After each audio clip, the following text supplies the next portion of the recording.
ਕੁੜੀ ਨੀ ਰੰਗ ਤੇਰਾ ਬਰਾਊਨ ਉੱਤੋਂ ਕਾਲੇ ਕਾਲੇ ਬਿੱਲੋ ਤੇਰੇ ਵਾਲ ਲੱਗਦੀ ਹਸੀਨ ਕੁੜੀ ਤੂੰ ਉੱਤੋਂ ਬਿੱਲੋ ਤੇਰਾ ਨਖਰਾ ਕਮਾਲ ਕੁੜੀ ਨੀ ਰੰਗ ਤੇਰਾ ਬਰਾਊਨ ਉੱਤੋਂ ਕਾਲੇ ਕਾਲੇ ਬਿੱਲੋ ਤੇਰੇ ਵਾਲ ਲੱਗਦੀ ਹਸੀਨ ਕੁੜੀ ਤੂੰ ਉੱਤੋਂ ਬਿੱਲੋ ਤੇਰਾ ਨਖਰਾ ਕਮਾਲ ਰਾਉਂਡ ਜੇ ਬਲੱਕ ਦੀ ਕਮਾਲ ਲੱਗਦੀ ਮੁੰਡਿਆਂ ਦੇ ਦਿਲਾਂ ਨੂੰ ਤੂੰ ਜਾਵੇਂ ਠੱਗਦੀ ਰਾਉਂਡ ਜੇ ਬਲੱਕ ਦੀ ਕਮਾਲ ਲੱਗਦੀ ਹੋ ਕਮਾਲ ਲੱਗਦੀ ਹੋ ਕਮਾਲ ਕੁੜੀ ਨੀ ਰੰਗ ਤੇਰਾ ਬਰਾਊਨ ਉੱਤੋਂ ਕਾਲੇ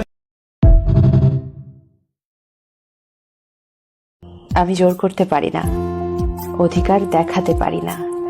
যা পেটে খুব ইচ্ছে করছে তার জন্যে আকুতি মিনতি করতে পারি না। নিজের ইচ্ছেগুলোকে বেশিরভাগ সময় ভাষায় প্রকাশ করতে পারি না। কথা বলতেই হবে, দেখা করতেই হবে, আর একটু থাকতেই হবে, প্রায়োরিটি দিতেই হবে।